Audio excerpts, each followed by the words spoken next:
ಒಂದು ಸುಂದರವಾದಂತಹ ಝೂ ಇತ್ತಂತೆ. ಆ ಝೂನಲ್ಲಿ ಬೇಕಾದಷ್ಟು ಥರಥರವಾದ ಪ್ರಾಣಿಗಳಿದ್ರೂ ಹೊಸದಾಗಿ ಒಂದು ಕೋತಿ ಮರಿನ ಕರ್ಕೊಂಡು ಬಂದಿದ್ರಂತೆ. ಕರ್ಕೊಂಡು ಬಂದು ಅದನ್ನೊಂದು ಬೋನಲ್ಲಿ ಹಾಕಿ ಇಟ್ಟಿದ್ರಂತೆ. ಅದು ಪುಟಾಣಿ ಕೋತಿ ಮರಿ ಆಗಿರೋದ್ರಿಂದ ಸ್ವಲ್ಪ ಆ್ಯಕ್ಟಿವ್ ಜಾಸ್ತಿ ಇತ್ತಂತೆ. ಈ ಕಡೆ ಆ ಕಡೆ ಬೋನಲ್ಲಿ ಓಡಾಡ್ತಾ ಇರೋದು, ಮತ್ತು ಯಾರಾದರೂ ಅವ್ರನ್ನ ನೋಡೋದಕ್ಕೆ ಬಂದರೆ ಅವ್ರು ಮಾಡೋ ತರಲೆಗಳಿಗೆಲ್ಲ ಇದು ರಿಯಾಕ್ಟ್ ಮಾಡೋದು, ಆ ಥರ ಆಟ ಆಡಿಕೊಂಡು ಬೋನೊಳಗಡೆ ಖುಷಿಯಾಗೇ ಇತ್ತಂತೆ. ಇವರು ದಿನ ಅದಕ್ಕೆ ಬಾಳೆಹಣ್ಣೆಲ್ಲ ಕೊಟ್ಟು ನೀಟಾಗಿ ನೋಡ್ಕೋತಾ ಇದ್ರಂತೆ. ಅವ್ರಿಗೆ ಇದ್ದಕ್ಕಿದ್ದಂಗೆ ಈ ಕೋತಿ ಮೇಲೆ ಪ್ರೀತಿ ಬಂದುಬಿಡ್ತಂತೆ. ಎಷ್ಟು ಆ್ಯಕ್ಟಿವ್ ಆಗಿರೋ ಕೋತಿ, ಇದರಿಂದ ನಮಗೆ ಝೂಗೆ ಜಾಸ್ತಿ ಜನ ಬರ್ತಿದ್ದಾರೆ ಇದು ನೋಡೋಕ್ಕೋಸ್ಕರ, ಇದಕ್ಕೇನಾದರೂ ಒಳ್ಳೇದು ಮಾಡಬೇಕಲ್ಲ ಅಂತ ಅಂದ್ಕೊಂಡು ಒಂದು ದೊಡ್ಡದಾದಂತಹ ಬಾಳೆಹಣ್ಣಿನ ಸ್ಟ್ಯಾಚ್ಯೂ ಮಾಡಿಸ್ಬಿಟ್ಟು ತೊಗೊಂಡು ಬಂದು ಆ ಕೋತಿ ಇದು ಕೇಜ್ ಇರುತ್ತಲ್ವ ಅದ್ರ ಪಕ್ಕ ಇಟ್ರಂತೆ. ಅದಕ್ಕೆ ಪೇಂಟೆಲ್ಲ ಮಾಡಿಸಿದ್ರಂತೆ, ತುಂಬ ನೀಟಾಗಿ ಅಟ್ರಾಕ್ಟಿವ್ ಆಗಿ ಕಾಣೋ ಥರ ಮಾಡೋದಂತೆ. ಇದನ್ನು ಮಾಡಿದ್ಮೇಲೆ ಏನಾಯಿತು, ಕೋತಿಗೆ ಬಾಳೆಹಣ್ಣು ಇವ್ರು ಕೊಡ್ತಾ ಇದ್ರಲ್ವ, ಅದೇನು ಮಾಡುತ್ತೆ, ಅವ್ರು ಕೊಟ್ಟಿರೋ ಬಾಳೆಹಣ್ಣನ್ನು ನೋಡುತ್ತೆ, ತನ್ನ ಮುಂದೆ ಇತ್ತಲ್ಲ ಸ್ಟ್ಯಾಚು ಆ ಬಾಳೆಹಣ್ಣನ್ನು ನೋಡ್ತಂತೆ. ಅದಕ್ಕೆ ಅನ್ನಿಸ್ತಂತೆ, ಅಷ್ಟು ದೊಡ್ಡದಾಗಿರೋ ಅಷ್ಟು ಅಟ್ರಾಕ್ಟಿವ್ ಆಗಿ ಬರೋ ಬಾಳೆಹಣ್ಣು ಅಲ್ಲಿರಬೇಕಾದ್ರೆ ಈ ಪುಟಾಣಿ ಬಾಳೆಹಣ್ಣು ಯಾರು ತಿಂತಾರೆ ಅಂತ ಅದನ್ನು ಬಿಸಾಕ್ಬಿಡ್ತಂತೆ. ತಿನ್ನಲಿಲ್ವಂತೆ.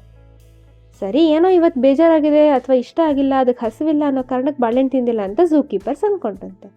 ಬಟ್ ಇದು ದಿನಾನು ಏನು ಮಾಡ್ತೈತಂತೆ, ಆ ಬೋನಿಂದ ಆಚೆ ಇರುತ್ತಲ್ವ ಆ ಬಾಳೆಹಣ್ಣನ್ನೇ ನೋಡ್ಕೊಂಡು ಕೂತ್ಕೊಂಡಿರ್ತಿತ್ತಂತೆ. ನನಗದು ಬೇಕು ಅನ್ನೋ ಹಠಕ್ಕೆ ದಿನ ಬೋನಿಂದ ಹೊರಗಡೆ ಬರೋದಕ್ಕೆ ಪ್ರಯತ್ನ ಮಾಡ್ತಿತ್ತಂತೆ. ಕೈಗೆ ಸಿಗದೇ ಇರೋ ಆ ಒಂದು ಬಾಳೆಹಣ್ಣಿನ ಒಂದು ಚಿಂತೆಯಲ್ಲಿ ತನ್ನ ಮುಂದೆನೇ ಇರುವಂತಹ ಬಾಳೆಹಣ್ಣುಗಳನ್ನ ತಿನ್ನೋದೇ ಬಿಟ್ಬಿಟ್ಟು ದಿನಾನು ಅದಕ್ಕೆ ಬಾಳೆಹಣ್ಣು ಕೊಡ್ತಾ ಇದ್ರೂ ಹಸಿವಿನಿಂದ ಆ ಕೋತಿ ಮರಿ ಸತ್ತೇ ಹೋಯ್ತಂತೆ.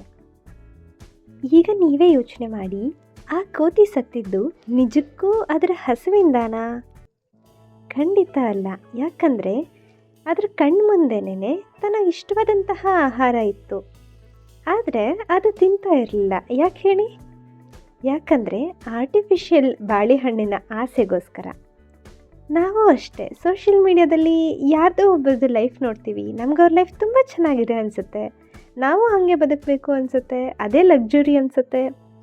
ಸೊ ಅದೇ ಥರ ಬದುಕಬೇಕು ಅನ್ನೋ ಆಸೆನಲ್ಲಿ ನಮ್ಮ ಕೈಯಲ್ಲಿರುವಂತಹ ನಿಜವಾದ ಜೀವಂತ ಬದುಕನ್ನೇ ನಾವು ಬಿಟ್ಬಿಟ್ಟು ಆ ಆರ್ಟಿಫಿಷಿಯಲ್ ತೋರಿಕೆಯ ಬದುಕಿಗೆ ಆಸೆ ಪಡ್ತಾ ನಮ್ಮ ಜೀವನನ ನಾವೇ ಹಾಳು ಮಾಡ್ಕೊಬಿಡ್ತೀವಿ.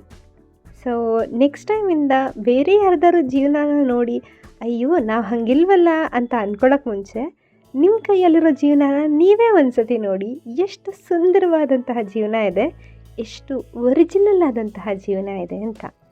ನೀವು ಏನೆಲ್ಲ ನೋಡ್ತೀರಾ ಸೋಷಿಯಲ್ ಮೀಡಿಯಾದಲ್ಲಿ ಎಲ್ಲನೂ ನಿಜ ಆಗಿರಲ್ಲ. ಸೊ ಯೋಚನೆ ಮಾಡಿ ಆಮೇಲೆ ಡಿಸಿಷನ್ ತಗೊಳ್ಳಿ. ಸೊ ನೀವೀ ಕತೆ ಕೇಳಿದ್ದು ಅಗನ್ಯ ಯೂಟ್ಯೂಬ್ ಚಾನಲಲ್ಲಿ ಮೊದಲನೇ ಸತಿ ಈ ಥರ ಕತೆ ಕೇಳ್ತಿದ್ದೀರಾ, ತುಂಬ ಇಷ್ಟ ಆಯಿತು ಅನ್ನೋದಾದರೆ ಬೇಗ ಸಬ್ಸ್ಕ್ರೈಬ್ ಮಾಡ್ಕೊಳ್ಳಿ. ಲೈಕ್, ಶೇರ್, ಸಬ್ಸ್ಕ್ರೈಬ್ ಮಾಡಿ ಮರಿಬೇಡಿ. Thank you.